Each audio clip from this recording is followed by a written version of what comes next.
All right, so you guys sent us this YouTube video, Make Money from Nothing, and it's from Leila Hormozi's channel. You're clearly thinking about how to build some wealth and maybe even start your own business. But conjuring money out of thin air, well, that's a bit of a fantasy, isn't it? But there's a lot of good stuff. In Layla's 10 rules about the right mindset and the right strategies to build wealth. Joining us today is our expert to help us understand what she's saying. Yeah, Layla doesn't really sugarcoat anything. She's straight up about how much work it takes to build wealth. Hmm. And these 10 rules are like a roadmap to do it. She gives us the real deal. It's not just feel-good stuff. She tells real stories about real experiences, which I love. Like that story about the guy she met who was making $400,000 a month. I mean, wow, that was eye-opening. It shows that you don't have to be a genius or be born rich to build wealth. Exactly. And that's her first rule. You don't need to be smart to get rich. It's not really about intelligence. It's about hard work, patience, and common sense. Yeah. I mean, think about it. She even says that she wasn't very good with grammar early on, but that didn't stop her. Okay. But doesn't everyone say work smarter, not harder? Yeah. So how do we do both? How do we work smart and hard? Yeah, so that's where common sense comes in. You need to have practical intelligence, like the ability to make good decisions, avoid mistakes. And manage your resources the right way. Makes sense. So it's not just about how many hours you work, but also making sure those hours are productive. But building wealth takes time, even if you work hard and make smart decisions. That brings us to our second rule. Saving money won't make you rich, but it will give you the security to take risks. Yeah. And she talks about her, fund, basically a financial safety net, that lets you try new things without being totally afraid to fail. Kind of like having a parachute if you decide to jump out of a plane. I love that. That makes taking risks a lot less scary. I think a lot of people, especially when it comes to money, are just afraid to take risks. But how much should you have? Is there like a magic number for this fund? Well, she doesn't say how much. I guess it really depends on what makes you feel secure enough to take risks, like starting a business or investing in some new skill, or even taking a break from your job for a while. Yeah, so it's not about the exact dollar amount, but more about that feeling of security you get knowing you have a backup. I can see how that would be crucial when you're trying something new. Absolutely. And this leads to her third rule. You make no money for a long time, and then all of a sudden you make a lot of money. This is where she talks about the Dunning-Kruger effect, which basically means that when we start out, we tend to think we're better than we really are. And we don't realize how much work it really takes to become an expert. The Dunning-Kruger effect. Oh, I've definitely been there. Remember that time I thought I could just learn to code in a weekend and launch some killer app? Yeah, reality hit me pretty hard. Yeah, we all go through that. But what's interesting is there are like 4 phases to the Dunning-Kruger effect. And if you know what they are, you can actually navigate that whole learning curve better. Wait, 4 phases? I thought it was just one. Tell me more. Okay, so first you're clueless. You think you know everything, like you're at the top of Mount Stupid. But then you start learning and realize you don't know anything, and you fall into the valley of despair. It can be pretty discouraging. Oh, that valley of despair. I know it well. Right. But then if you just keep working at it, you start climbing up the slope of enlightenment, your skills get better, and you actually start to see some progress. And finally, you reach the plateau of sustainability where you're finally good at it. But you also know there's always more to learn. That's so helpful. Now I don't feel so bad about those times I felt like I was totally failing. It's all part of the process. But how does this relate to, like, making money? Well, just look at Layla. She went from 0 to $27 million in 2.5 years. But it wasn't easy. She had to go through those same phases. She had to work hard, build her skills, and overcome all those doubts. Yeah, that's what makes her story so inspiring. She didn't give up in the valley of despair. She kept going, and in the end, the money followed. Exactly. And that's what's important. Don't be afraid of the hard work in the beginning. Yeah. You have to learn. And all those struggles are making you into an expert and helping you reach your financial goals. So let's say you've put in the work, you've built your skills, and you're ready for those opportunities to start coming your way. How do you make that happen? Well, Layla's 4th rule has the answer. Money always chases the best. I love that rule because it means it's not about chasing money. It's about being the best version of yourself. Like, instead of running after butterflies, you plant a beautiful garden that just attracts them. Yeah. And she uses a great example to show this. She talks about wanting to be more than just a personal trainer. She wanted to be the best, so she entered a fitness competition to prove it, not because she was vain, but because she wanted to show she was excellent. So it's not just about saying you're the best, you have to show it. But how do people actually do that? How can they show their skills in their own field? Well, it depends on what you do. But the main idea is to build a portfolio that shows off your skills and makes you stand out. If you're a writer, publish articles in well-known places if you're a designer. Make a really impressive online portfolio if you're an entrepreneur. Launch a product or service that solves a unique problem. I'm seeing a theme here. It's not enough to just work hard. You have to work strategically and have a clear plan. Exactly. And that takes us to Layla's fifth rule about passive income. Learn how to make money while you're awake before you try to make money while you sleep. Oh, yeah, the dream of passive income. Who doesn't want to make money while relaxing on a beach somewhere? But I have a feeling Layla has a different take on this. You're right. She actually says don't jump into passive income schemes before you've really mastered making money actively. Remember that story she tells about investing in that rink-a-dink house? It turned into a nightmare and taught her that passive income isn't as passive as it sounds. That story definitely makes you think twice about those get-rich-quick real estate seminars. So should we just forget about passive income altogether? Not necessarily, but you got to approach it strategically. What she's saying is, even passive income needs active skills management and good decision-making. You need a solid foundation of knowledge and experience before you can make it work for you. It's like that Warren Buffett quote she uses.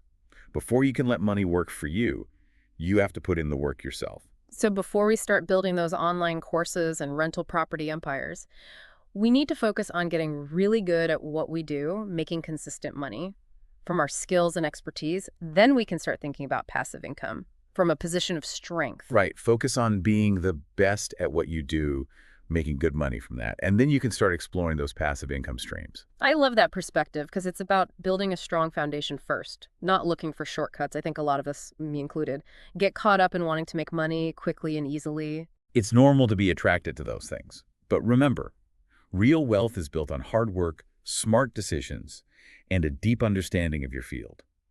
And that's where we'll pick it up in the next part of this deep dive.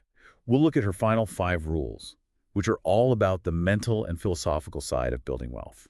This is getting really interesting. Can't wait to hear more. See you in part 2. Okay, so we're back.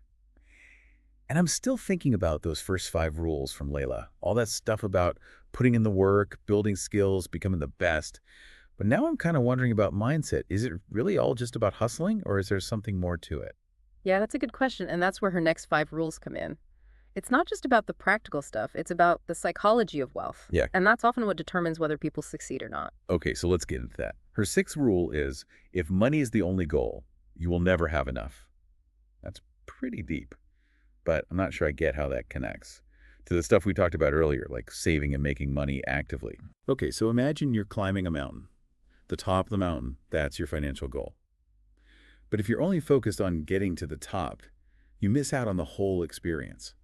You miss the challenges, the growth, the beautiful views along the way. So you're saying it's not just about the destination, it's about the journey. But how does that translate into real financial decisions? Like, should I only invest in things I'm passionate about, even if they don't make a lot of money? Well, it's not really about specific investments. It's about your motivation.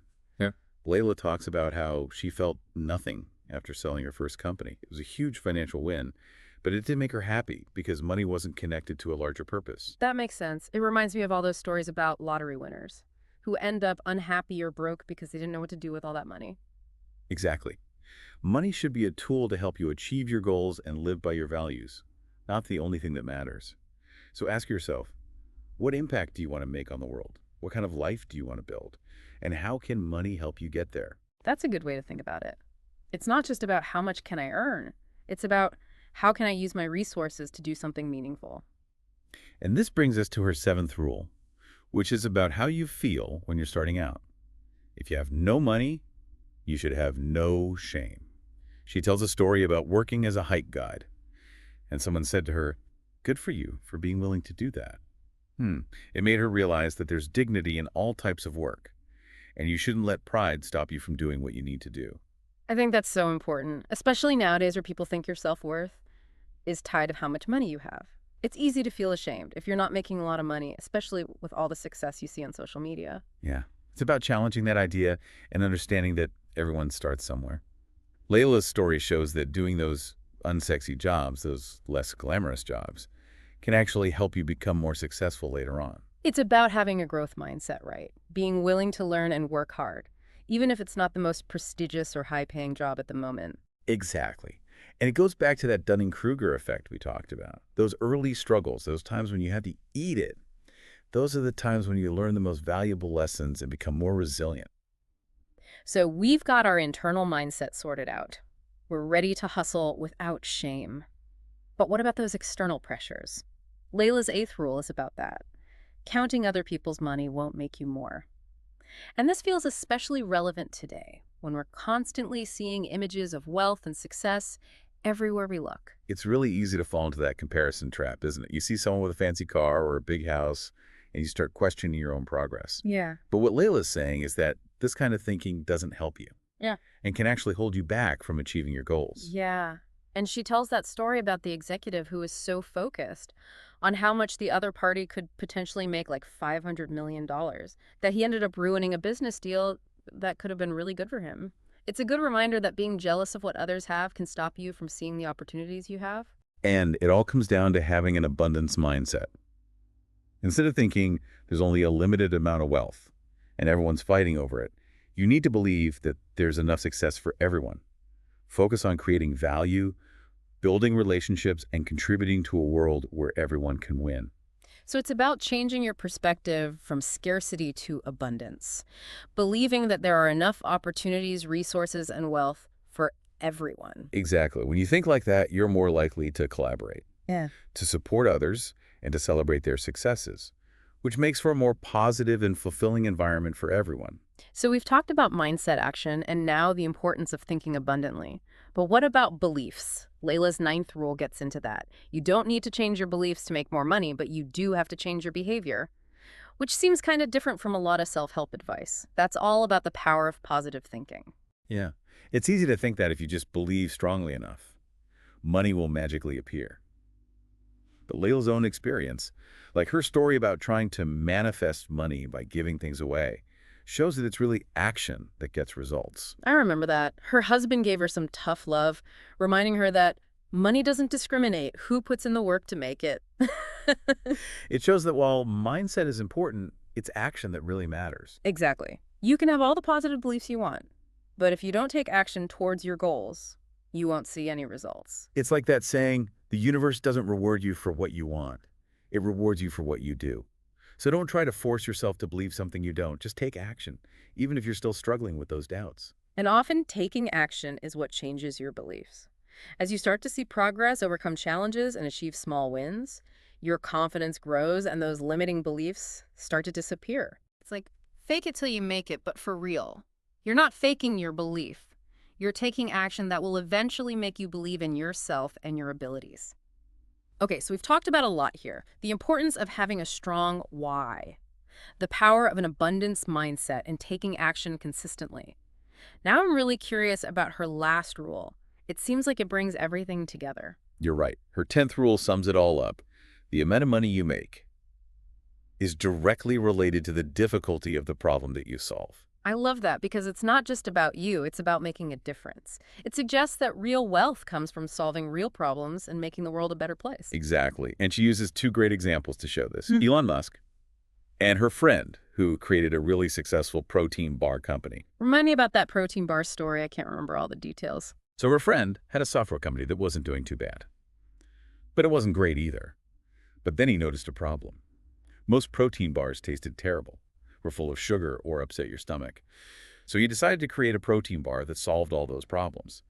It was a tough challenge, but he was passionate about it. And the result was a product that people loved and a company that became really successful. That's a perfect example of how solving a real problem, even a small one, can lead to big success. And it reminds me of Elon Musk, who's trying to solve some of the world's biggest problems with Tesla and SpaceX. Right. His companies are addressing climate change, renewable energy, and space exploration. These are huge, complex problems. And by tackling them, he's creating a lot of value for society, which translates into financial success. But it's not just about those big world-changing problems. Right. Think about it. Every successful business solves a problem, big or small. Uber makes transportation easier. Netflix gives you entertainment whenever you want it. I'm starting to see how this applies to everything. Even in creative fields like writing or music. You're solving a problem for your audience. Yeah. You're giving them entertainment, inspiration, or a way to connect with their emotions. Exactly. And the better you are at solving that problem, the more value you create Ah, and the more successful you'll be. this is such a great way to think about it. It's not just about making money, it's about making a real difference. It makes me want to go out and find a problem to solve. And that's a perfect transition to the next part of our deep dive. We've talked about Layla's 10 rules, but now the question is, how can you apply them to your own life and career? Yeah, let's get practical. Join us in part 3, where we'll talk about how to use these ideas in the real world. Okay, so we've spent the last 2 parts going through those 10 rules from Leila Hormozi about making money. We talked about working hard, building valuable skills, having the right mindset, and solving tough problems. Now let's talk about how we can actually use these ideas in our own lives. Yeah, that's the big question, isn't it? Yeah. And this is where things get really interesting because it's all about figuring out what works for you. Right. We've got the foundation. Now we need to build something on top of it. So where do we even begin? Should we quit our jobs, move to Silicon Valley and start coding the next big app or something? Not necessarily. Remember that first rule. You don't need to be smart to get rich. It's more about using the skills, knowledge, and experience you already have. So instead of trying to be someone else, we should just focus on being the best version of ourselves. Exactly. Think about what you're good at, what you're passionate about, and what you enjoy doing. Where do you see a need that you could fill? This reminds me of what we were talking about earlier, building a portfolio or showcasing your skills.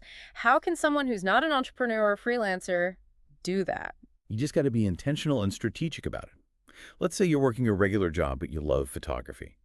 You could start by making a website or an Instagram account to show off your best photos. You could offer to take photos for friends and family volunteer at local events, or even take online courses to improve your skills. So it's about creating your own opportunities, even if they're not just handed to you. Exactly. And don't forget about networking. Go to events, connect with people on LinkedIn, reach out to mentors or people you might want to work with. You never know what those connections could lead to. And Layla also talked about the importance of saving. How do we do that when we're trying to build a business or invest in learning new skills? It's all about finding that balance between investing in the future and making sure you have a safety net. You don't need tons of money in your O fund to get started, but having some savings can take the pressure off and let you try new things without being too scared.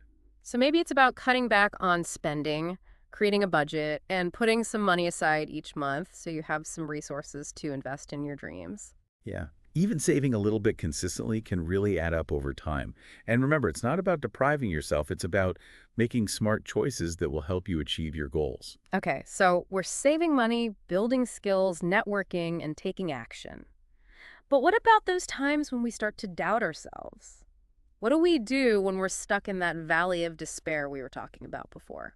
Well, remember how Layla went from having nothing to $27 million. Right. It wasn't easy for her. There were setbacks, challenges, and times when she probably wanted to quit. But she didn't give up, and that's what we can learn from her. How do we develop that kind of resilience? It's about figuring out your why. Why are you doing this? What are you trying to achieve? What impact do you want to have? When you connect with your purpose, it can really help you get through those tough times. And remember what she said about money not being the only goal. When you're passionate about something bigger than just making money, it makes the journey more enjoyable, even when things get hard. Absolutely. And it's important to have people around you who support you. Surround yourself with people who believe in your vision and will encourage you when you need it. And don't forget to celebrate those small wins along the way. Every little bit of progress can boost your confidence and help you keep going. Now let's talk about being the best. We touched on this before, but it's worth repeating that if you're really good at what you do, opportunities will come to you. But what does it even mean to be the best in your field? Isn't that kind of subjective? It's about setting your own high standards and always trying to do better. What are the 3 things that would make you the absolute best at what you do? Focus on getting really good at those things, developing those skills, and building a reputation for doing great work. I like that. It gives you something specific to focus on instead of just having a vague idea of what you want to achieve. And remember, it's not about being egotistical or trying to beat everyone else. It's about providing real value, solving problems effectively, and making a positive impact. And that brings us back to Layla's last rule. You make more money when you solve bigger problems. So how do we find those problems that are worth solving? Start by thinking about your own life and the challenges you've faced. What problems have you had at work or in your personal life? What are you frustrated by? What do you wish existed but doesn't? And then try to think bigger. Look at your community, your industry, the world as a whole. What are the biggest problems people are facing? Where do you see a need that isn't being met? And don't be afraid to think creatively. Some of the most successful businesses started by solving problems that people didn't even know they had. So it's about being observant, curious, and always asking questions. It's about looking for ways to make things better, more efficient, more enjoyable, or more meaningful. Exactly. And remember, solving a problem doesn't always mean creating something completely new. Sometimes it's about taking something that already exists and making it better, more affordable, or easier to use. This has been a really great deep dive. We've gone from understanding the basic ideas behind with creation to figuring out how to use them in our own lives. Yeah, it's been a journey, and I hope our listener feels like they can take what we've talked about and use it to build the life they want. Absolutely. It's not about making money from nothing. It's about creating something valuable, solving problems, and making a positive impact. And hey, maybe you'll be the next Leila Hormozi inspiring others with your story of success. Keep learning, keep growing, and keep pushing yourself. Thanks for joining us on this deep dive. We'll see you next time.